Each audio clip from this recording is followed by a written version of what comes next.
दोस्तों एक बार फिर से स्वागत है आपका दाव्यान के यूट्यूब चैनल में। अभी हम लोग पढ़ रहे हैं मॉडर्न हिस्ट्री का सीरीज, जहां पे पिछला वीडियो जो था मॉडर्न हिस्ट्री का, उसमें हम लोग पढ़े थे असहयोग आंदोलन के बारे में।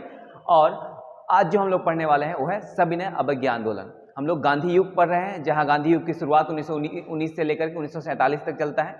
देश जब आज़ाद हुआ तो 1919-20 में हम लोग देखे थे कौन सा शुरू हो रहा है, सविनय अवज्ञा आंदोलन, और साथ ही साथ खिलाफत आंदोलन भी हम लोग देख चुके हैं। ठीक है, तो आइए हम लोग पढ़ते हैं आज सविनय अवज्ञा आंदोलन के बारे में। तो सविनय अवज्ञा आंदोलन को शुरू करने से पहले हम इसकी पृष्ठभूमि के बारे में चर्चा करेंगे। उस समय का सिचुएशन भारत का क्या है, इसके बारे में देखेंगे।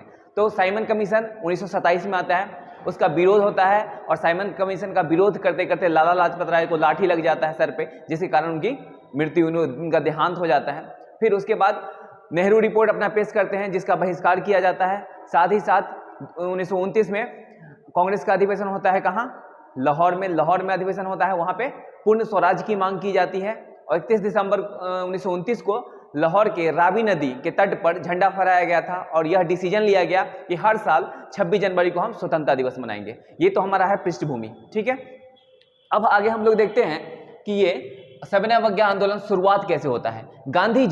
गांधी जी का भरोसा, मतलब लोगों का भरोसा टूट गया था गांधी जी से। कब? जब चौरी चौरा हत्याकांड होता है, तो उस समय। क्यों? क्योंकि इन्होंने रिट्रीव कर लिया था, आंदोलन को वापस ले लिया था चौरी चौरा हत्याकांड के कारण। तो लोग का विश्वास को एकत्र करने के लिए गांधी जी फिर से कुछ पृष्ठभूमि तैयार करेंगे, वैसा माहौल तैयार करेंगे ताकि लोगों का भरोसा हो और फिर से एक बड़े आंदोलन को एक पूरे देश में चलाया जा सके। ठीक है, तो ये है सविनय अवज्ञा आंदोलन। जब सविनय अवज्ञा आंदोलन शुरू हो रहा था, उस समय ब्रिटिश प्रधानमंत्री थे वो रैमजे मैकडोनाल्ड। आपके एग्जाम के लिए इंपॉर्टेंट है, रैमजे मैकडोनाल्ड उस समय पीएम हुआ करते थे ब्रिटेन के। और भारत में जो वायसराय है लॉर्ड इरविन। ठीक है, महात्मा गांधी एक अखबार निकालते हैं, यंग इंडिया। ठीक है, और उसमें वो 11 सूत्री मांग को रखते हैं। और महात्मा गांधी का उद्देश्य ये था कि ये अखबार निकालेंगे, इरविन पढ़ेगा, इरविन के बाद क्या है, ये चीज ब्रिटेन तक पहुंचेगा और वहां के पीएम को पता चलेगा और वो हमारी बात को मान लेंगे। ठीक है, और गांधी जी अंदर से ये समझ रहे थे कि वो इन 11 सूत्री मांग को ठुकरा देंगे। अब 11 सूत्री मांग क्या था? वो था हमारा भू राजस्व व्यवस्था में 50% की कमी। मतलब जो टैक्स लगता था किसानों के ऊपर, उसे 50% टैक्स को कम कर दिया जाए। नमक कर में कमी, नमक पे जो टैक्स था उसमें ये कमी का डिमांड कर रहे थे, क्योंकि उस समय 2400% नमक पे टैक्स लगा दिया गया था। उसके बाद है विदेशी आयात में कमी। यहाँ के जो बिजनेसमैन थे उनको घाटा हो रहा था। क्यों? क्योंकि जो टैक्स लगाया जाता था विदेशों से जो आयात किया जाता था ब्रिटेन से कपड़ा, उस पर एकदम टैक्स फ्री था वो, जिसके कारण यहाँ पे वो कंपटीशन में यहाँ के व्यापारी जो थे वो compete नहीं कर पा रहे थे। उसके बाद था सिविल सर्विसेज प्लस सेना के खर्च में 50% कमी। जो सिविल सर्वेंट हुआ करते थे, जो अभी IAS IPS है, वो भारतीय कम हुआ करते थे, ब्रिटेन के ज्यादा लोग थे। तो यहाँ पे गांधी का डिमांड ये था कि उनका जो खर्च है, उनका जो गाड़ी दिया जा रहा है, उनको बंगला दिया जा रहा है, उसमें कमी किया जाए। साथ ही साथ उनके सैलरी में भी कटौती किया जाए। इसलिए क्योंकि आप भारत का जो कोष है, भारत का जो पैसा है, उसको खर्चा कर रहे हैं किस पे? यहाँ के सिविल सर्वेंट पे। उसके बाद था राजनीतिक कैदी की रिहाई। राजनीतिक कैदी मतलब क्या? जो लोग धरना दे रहे थे, जिन्होंने आंदोलन किया था पहले, उनको रिहा कर दिया जाए। लेकिन यहाँ पे है ना राजनीतिक कैदी। और गांधी जी जो है भगत सिंह को नहीं छुड़वा पाए थे। आज भी लोग उनके बारे में खरी खोटी सुनाता है, इसलिए क्योंकि इन्होंने डिमांड किया था राजनीतिक कैदी का, जबकि भगत सिंह ने बम फेंका था, साथ ही साथ सैंडर्स को मारा था, इसलिए उनको नहीं रिहा किया गया था। शस्त्र कानून में परिवर्तन। शस्त्र कानून क्या था? मतलब ब्रिटिशर्स जितने थे वो सेल्फ डिफेंस के लिए हथियार रख सकते थे, मगर इंडियंस को ये अलाउ नहीं था। इंडियंस में जो अंग्रेजों की चटुकारिता करते थे, ठीक है, उनका जो दलाल हुआ करता था, उसको वो चीज प्रोवाइड कराते थे, मगर आम आदमी नहीं रख सकता था। तो शस्त्र कानून में परिवर्तन की मांग गांधी जी ने रखी, मतलब हम भारतीय जो आम जनता है वो भी हथियार रख सके। साथ ही साथ डाक आरक्षण बिल पास हो। डाक आरक्षण मतलब क्या? जो भारतीय सैनिक थे अपने परिवार को लेटर लिखा करते थे, चिट्ठी लिखा करते थे, लेकिन वो पहुंच नहीं पाता था उनके परिवार तक। तो ये गांधी जी डिमांड रखे कि डाक आरक्षण हो ताकि भारतीय सैनिक जो लेटर लिखे वो उसके परिवार वालों तक पहुंच जाए। तो अभी तो हम जो 7 इंपॉर्टेंट है वो हम यहाँ पे बताएं, लेकिन था ये कितना? 11। ठीक है, अब हम देखते हैं कि गांधी जी कैसे शुरू करते हैं आंदोलन। चलिए आगे हम लोग देखते हैं गांधी जी कैसे आंदोलन को शुरू करते हैं। तो दांडी मार्च, दांडी जगह का नाम है, समुद्र के किनारे पड़ता है ये। और गांधी जी ये कॉमन मुद्दा लेना चाहते थे जो जिससे पूरा भारत जुड़ सके। गांधी जी 11 सूत्री मांग रख चुके हैं। वो 11 सूत्री मांग इसलिए रखा गया था कि हमारे यहाँ जो किसान वर्ग है, किसान, पूंजीपति और आम जनता, ये तीनों को अगर इकट्ठा कर लेते ना तो गांधी इसको आंदोलन को बड़ा रूप दे सकते थे। तो गांधी क्या किसान का भी 11 सूत्री मांग में रखे हैं बात, पूंजीपति का भी और आम जनता के लिए भी रखे थे, ठीक है। और ये तीनों का भरोसा उठा हुआ था हमारा असहयोग आंदोलन जब वापस ले लिए थे उससे, ठीक है। तो गांधी जी ये तीनों के लिए बात रखे और तीनों बहुत खुश हुए। आम जनता भी खुश है कि गांधी जी हमारी बात को रख रहे हैं, कांग्रेस हमारी बात को रख रहे हैं, किसके सामने? ब्रिटिशर्स के सामने।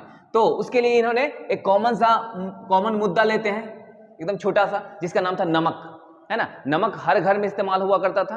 तो गांधी जी ने सोचा कि नमक पे जो टैक्स पे किया जाता है उसको अगर हम नमक कानून को तोड़ दें, ठीक है, तो जनता हमसे जुड़ जाएगी। इसीलिए ये अपने आश्रम साबरमती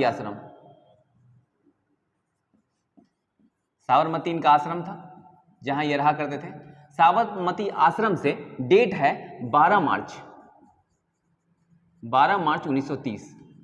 गांधी जी 78 लोगों के साथ, एग्जाम में पूछता है कितने लोगों के साथ, 78 अपने लोगों के साथ, अनुयायी बोल सकते हैं उसको, अनुयायी को लेकर के ये पैदल निकल पड़ते हैं दांडी की तरफ। जैसे अगर हम बात करें मैप में तो यहाँ पे है इनका साबरमती आश्रम, तो इनको जाना है दांडी समुद्र किनारे, ठीक है।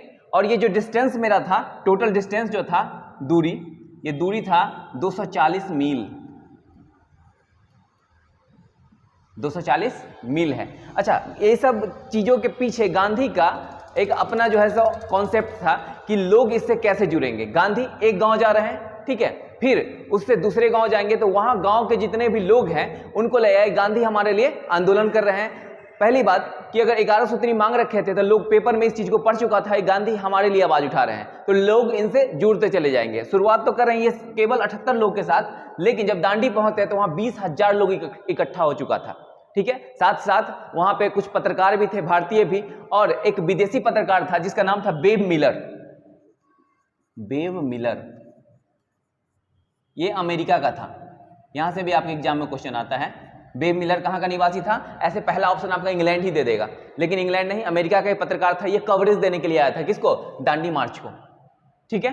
अब गांधी जी ये डिसाइड करते हैं कि हर रोज हम 10 मील चलेंगे, और 10 मील जब चलेंगे तो 24 दिन में ये 240 मील तय कर लेते हैं डिस्टेंस। 240 मील कितना दिन? 24 दिन इनको लगता है टोटल। और ये 5 अप्रैल को पहुंच जाते हैं कहां? दांडी। और दांडी पहुंच करके सुबह 6 बजे 6 अप्रैल को 6:30 में ये नमक कानून को तोड़ते हैं और नमक खुद से बनाते हैं, और वहां से एक बड़े आंदोलन की शुरुआत करते हैं जिसका नाम था सविनय अवज्ञा आंदोलन। सविनय अवज्ञा आंदोलन था क्या? सविनय अवज्ञा मतलब हम निवेदन पूर्वक आपकी बात को नहीं मानेंगे। किसके बात को? ब्रिटिशर्स की बात को नहीं मानेंगे। ये था हमारा सविनय अवज्ञा आंदोलन। और उस समय जितने भी वकील थे, स्टूडेंट थे, वो सारे लोग क्या है, अपना स्कूल छोड़ देते हैं, वकालत छोड़ देते हैं वकील, ठीक है। मजदूर जो है, किसान जो है वो टैक्स देना छोड़ देते हैं। ये सारी चीजें एक साथ हो रहा था, जिसके कारण सविनय अवज्ञा आंदोलन एक बड़ा स्वरूप ले रहा था पूरे भारत में, ठीक है। और गांधी जी को यह पता था कि हमको अरेस्ट कर लिया जाएगा, तो इसीलिए वहां से ये ऐलान करते हैं कि जितने भी छोटे छोटे लीडर्स हैं वो अपने अपने क्षेत्र से सविनय अवज्ञा आंदोलन को आगे बढ़ाएंगे, ठीक है। उसी में एक बहुत ही इंपॉर्टेंट नाम है, उसके बारे में हम देखते हैं, खान अब्दुल गफ्फार खान। आपने जरूर सुना होगा, खान अब्दुल गफ्फार खान।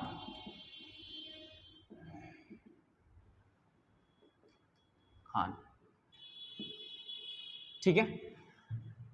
जब दांडी मार्च शुरू हो रहा था, सविनय अवज्ञा शुरू हो रहा था, तो इसका समर्थन मुस्लिम लीग ने नहीं किया था, लेकिन ये एक लौते मुसलमान हैं जो समर्थन कर रहे हैं दांडी मार्च का, सविनय अवज्ञा आंदोलन का, ठीक है। और इनको सीमांत गांधी कहा जाता है, सीमांत गांधी,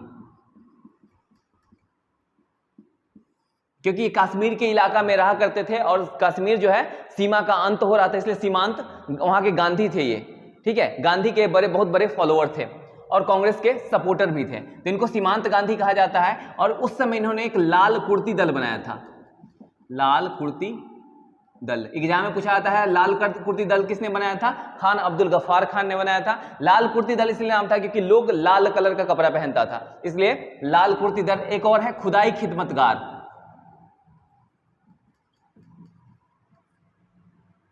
खुदाई खिदमतगार। एग्जाम में पूछा जाता है खुदाई खिदमतगार किसने लिखा है, सॉरी ऑर्गेनाइजेशन कौन बनाया है? खान अब्दुल गफ्फार खान ने, ठीक है। और खान अब्दुल गफ्फार खान ऐसे इकलौते पाकिस्तानी हैं जिनको भारत का सर्वोच्च जो पुरस्कार है जिसका नाम है भारत रत्न, कब? 1987 में मिला है।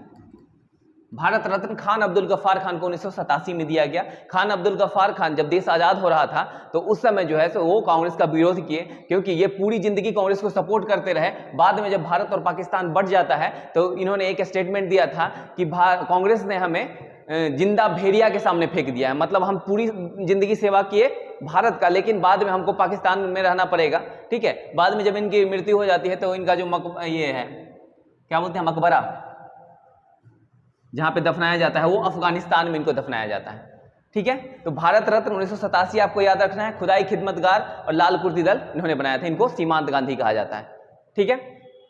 उसके बाद अलग अलग क्षेत्र में सविनय अवज्ञा आंदोलन शुरू हो गया, और इसको देखते हुए जो मैकडोनाल्ड था वहां का प्रधानमंत्री ब्रिटेन का, वो बहुत चिंतित था, क्योंकि उन्हें लग रहा था कि अब भारत के लोग जो है डिमांड कर रहे हैं, वो सत्ता में आना चाहते हैं, वो अपना अधिकार मांग रहे हैं। इन सारी चीजों को देखते हुए क्या है, वहां पे एक आयोजन होता है जिसका नाम था गोलमेज सम्मेलन, मेज सम्मेलन।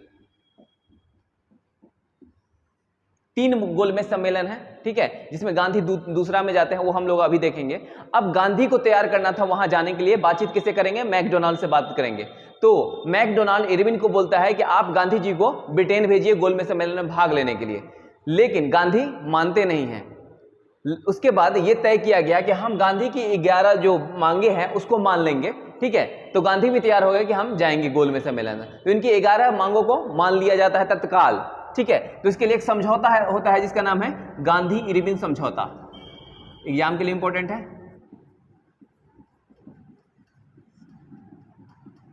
कब होता है? 1931 में होता है, गांधी और इरविन के बीच होता है। समझौता क्या था? इनका जो 11 सूत्री मांग था उसको इरविन ने एक्सेप्ट कर लिया, बोला कि हम जो आपका मांग है उसका पूरा करेंगे। गांधी हो गए तैयार जाने के लिए, कहां? गोलमेज सम्मेलन में। तो क्वेश्चन पूछा जाता है कि किस गोलमेज सम्मेलन में गांधी जाते हैं? तो द्वितीय गोलमेज सम्मेलन, यानी फर्स्ट जो हुआ गोलमेज ये होता है 1930 में, जो सफल नहीं हुआ। दूसरा जो हुआ गोलमेज सम्मेलन वो होता है 1931 में, इसमें जाते हैं गांधी, ठीक है। एक क्वेश्चन और पूछा जाता है कि गांधी 1931 में गोलमेज सम्मेलन में भाग लेने किस जहाज से गए थे? तो उसका नाम था SS राजपुताना, ठीक है। गांधी वहां पे पहुंचते हैं, राउंड टेबल कॉन्फ्रेंस था क्या? गोलमेज सम्मेलन एक टेबल था जिस पे बैठ करके बातचीत करना था इनको संवैधानिक विकास के बारे में, लेकिन वो संवैधानिक विकास करना ही नहीं चाहता था, भारत को आजाद करना ही नहीं चाहता था, वो धर्म के नाम पर जो है यहाँ पे बंटवारा करना चाहता था। तो यहाँ पे जो गोलमेज सम्मेलन है वहां हर पार्टी अपने अपने स्वार्थ के लिए पहुंचता है। जैसे बी आर अम्बेडकर जो है, जो निचली जाति के लोग थे उनको रिप्रेजेंट कर रहे थे, और वहां पहुंचते हैं अपना आरक्षण लेने के लिए, ठीक है। तो क्वेश्चन एक और पूछा जाता है कि तीनों गोलमेज सम्मेलन में भाग किसने लिया था? तो वो था बी आर अम्बेडकर, ठीक है। उसके बाद जब सेकेंड में जाते हैं ना, तो गांधी जी को ये बात बहुत बुरा लगा जब वहां पे चर्चा करने लगा, संप्रदाय का चर्चा करने लगा, धर्म जाति का चर्चा करने लगा। गांधी जी को ये चीज अच्छा नहीं लगा, फिर ये वापस चले जाते हैं यहाँ, कहाँ? इंडिया आकर के फिर से सविनय अवज्ञा आंदोलन को तेज करने का प्रयास करते हैं, लेकिन बाद में इसके द्वारा कुचल दिया गया, ब्रिटिशर्स के द्वारा ये आंदोलन कुचल दिया गया, और 1934 में जाकर के ये खत्म हो जाता है। कौन? सविनय अवज्ञा आंदोलन। तो सविनय अवज्ञा आंदोलन 100% नहीं कह सकते सफल था, लेकिन कुछ हद तक सफल रहा। ऐसे इसको असफल ही कहा जाता है, लेकिन कुछ हद तक सफल रहा, और ब्रिटिशर्स को ये सोचने पे मजबूर कर दिया कि लोग अब जागरूक हो चुके हैं, अपना अधिकार मांग रहे हैं। इन सारी बातों को देखते हुए जो है आगे एक और आंदोलन शुरू होता है जिसका नाम था भारत छोड़ो आंदोलन। तो आज भर हम इतना ही पढ़ेंगे। जो मेरा नेक्स्ट वीडियो जाएगा उसमें हम लोग भारत छोड़ो आंदोलन के बारे में बात करेंगे और ये कितना भयानक था इसके बारे में जिक्र करेंगे। तो आज भर इतना ही, फिर मिलते हैं नेक्स्ट वीडियो में। All the best and thank you.